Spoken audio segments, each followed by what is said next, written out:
Sejamos sinceros, a qualidade do debate político em Portugal em geral e nestes debates as presidenciais em particular é medíocre.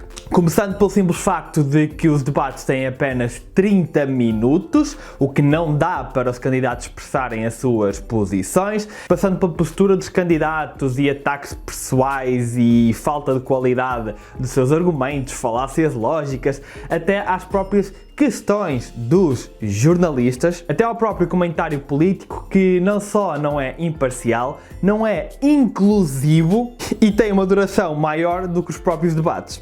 Mas não é bem disso que vamos falar aqui hoje. Hoje vamos falar de 7 coisas que não foram faladas nestes debates presidenciais e que deveriam ser. Deveriam ser altamente debatidas não só nestes debates, mas em todas as eleições. No entanto, continuam a não fazer parte do elenco de questões por parte dos jornalistas e em grande parte das vezes continuam a não fazer parte do elenco de propostas dos candidatos.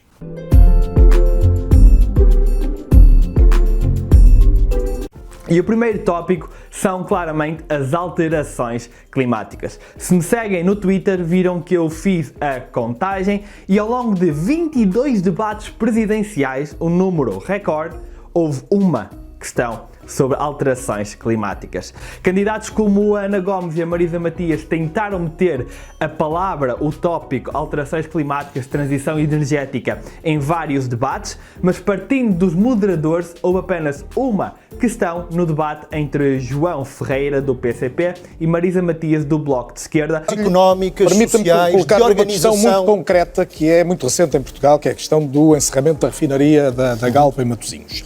O que temos, e temos palavras mágicas nos últimos tempos, todos preocupados com elas, a descarbonização, a transição energética, a proteção do ambiente. E não pareceu ser uma questão propriamente planeada, simplesmente estavam a falar da situação da refinaria da Galp e de como se poderiam manter os postos de trabalho e, obviamente, a questão das alterações climáticas veio de arrasto, porque precisamos de mecanismos para a transição de todos esses trabalhadores para outros trabalhos, como na produção de energias sustentáveis. Mas não houve uma questão direta sobre as alterações climáticas, e estando nós a menos de uma década do ponto de não retorno no que toca às alterações climáticas, tendo o Presidente da República um papel muito importante ao nível internacional e mesmo ao nível nacional, não faz sentido que isto não tenha sido debatido.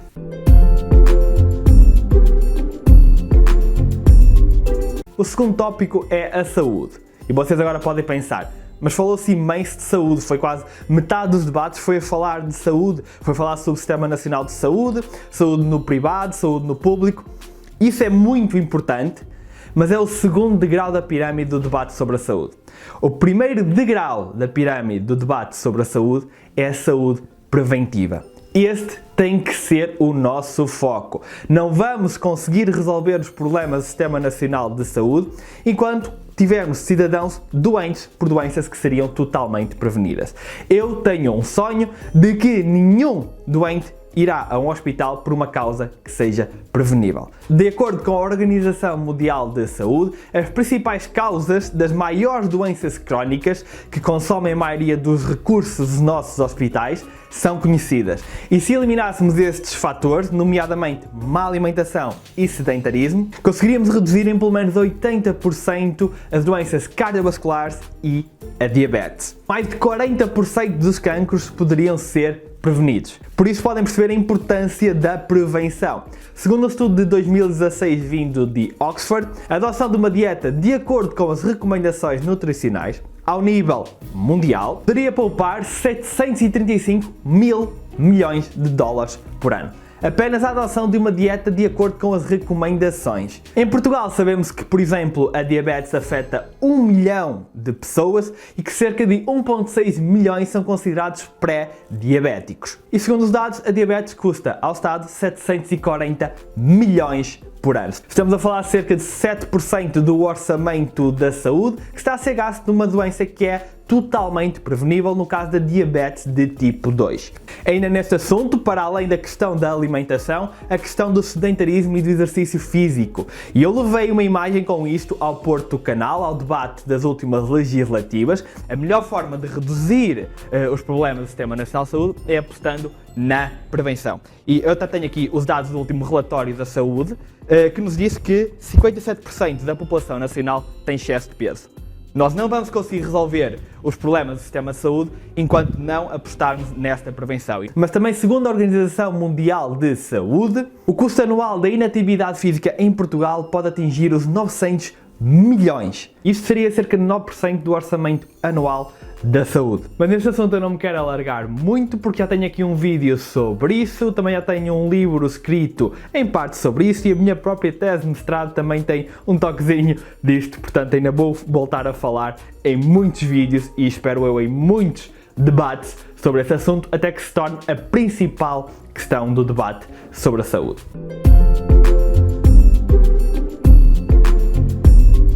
Ok, o terceiro tópico que deveria ter sido discutido e não foi é o do comércio internacional.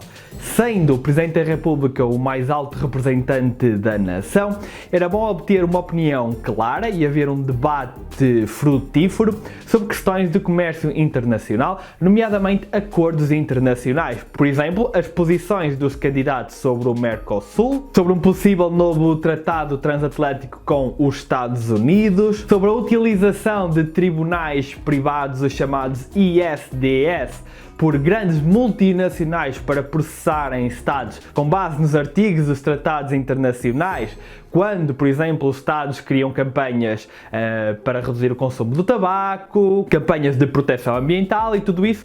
Eu escrevi um artigo sobre isto durante o meu mestrado e mais tarde hei de fazer aqui um vídeo. Ok, o quarto tópico que deveria ter sido discutido e não foi é o da automação.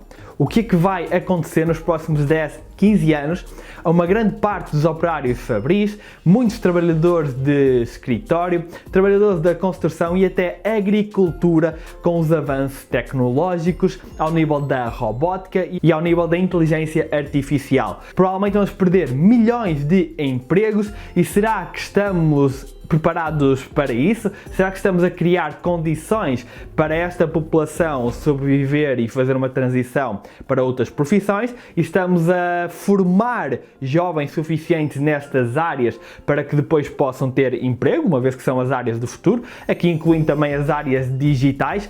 Não se falou nada disto. Como é que vamos conseguir sustentar tudo isto? Esta é uma das grandes questões que mais preocupa os jovens, é uma das grandes questões neste momento, no entanto nunca vi ser debatida num debate em Portugal. Será que não está na altura de começar a fazer um estudo em Portugal sobre o rendimento básico incondicional? Há muitas questões aqui que é preciso debater, mas que ninguém parece estar muito interessado.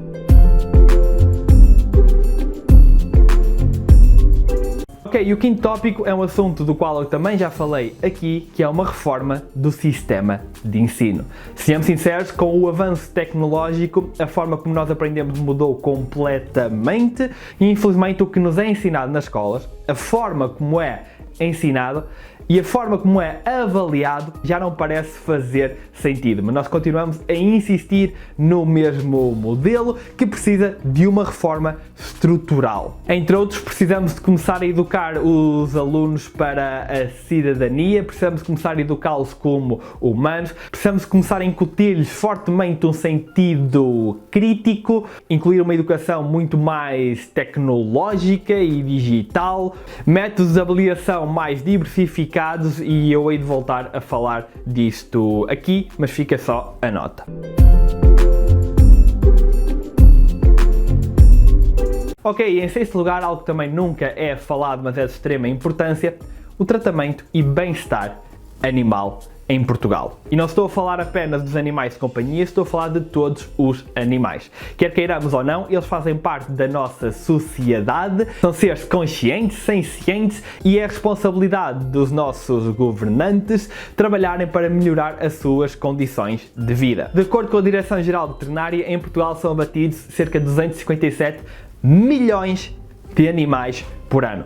25 vezes o número de habitantes. E é preciso bater as condições em que isto acontece, a fiscalização e se deveria acontecer de todo. Para além disto, temos várias outras questões, como o transporte de animais vivos para países fora da União Europeia, transportes que não garantem as condições de bem-estar animal e vão para países que também não garantem as condições de bem-estar animal da União Europeia. Ainda nesse tópico é preciso discutir a questão das doenças zoonóticas, como é o caso do Covid-19, e uma grande parte das pandemias têm origem em animais, e quando nós estamos a confinar grandes números de animais em espaços tão pequenos, isto cria condições propícias para o desenvolvimento de novos surtos. E ligando isto à questão da saúde preventiva, segundo aquele estudo de Oxford que vimos, a adoção de dietas veganas poderiam poupar, ao nível mundial, $1 bilhão por ano. Não é 1.000 milhões, 1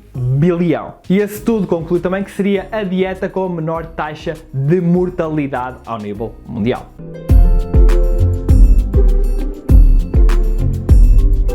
Ok, e em sétimo lugar, para não me alongar mais, porque há muita coisa que eu queria falar aqui, temos que falar na supressão dos partidos pequenos por parte dos partidos grandes e como isso compromete a democracia. Não se tem falado disso nas redes sociais, na comunicação social, mas está em curso em Portugal ao longo dos últimos anos uma jogada enorme por parte do PS e do PSD para impedir o crescimento dos pequenos partidos. E o maior exemplo desta jogada foi o facto de terem passado sozinhos uma lei que proíbe, nas eleições autárquicas, que os membros de uma lista candidata à presidência não possam ter nomes repetidos, também ser candidatos às assembleias municipais. Como vocês sabem, nas candidaturas às autárquicas, às câmaras municipais, normalmente cada partido tem uma lista para a presidência e outra para a assembleia municipal. E geralmente as pessoas poderiam estar repetidas, podia ter o mesmo nome na lista da presidência e o mesmo nome na lista da assembleia. Isto facilitava imenso a vida aos pequenos partidos e aos movimentos de cidadãos que não precisavam de tanta gente para elaborar uma lista e para se candidatarem. Acontece que o PS e o PSD fizeram com que agora os nomes não possam ser repetidos e temos movimentos de cidadãos e partidos pequenos que, se quiserem candidatar aos dois órgãos, precisam de 70, 80, 90, 100, 120 pessoas, o que nem sempre é fácil de conseguir, principalmente nas localidades mais pequenas. E esta lei foi claramente criada com a ideia de estabelecer um entrave ao crescimento dos partidos mais pequenos. E outro problema que vem de arrasto a este é que os partidos só são ressarcidos dos custos das campanhas se tiverem candidatura à presidência e à Assembleia. Então poderíamos argumentar que os partidos mais pequenos se poderiam candidatar apenas à Assembleia, que é onde tem as maiores hipóteses de eleger, e é verdade, mas depois vão ter que arcar com todos os custos, mesmo que sejam eleitos, não serão ressarcidos. E se isso acontecesse em 1 ou 2 municípios, o stress financeiro sobre os partidos pequenos não seria assim tão grande, mas estamos a falar de 318 municípios ao nível nacional.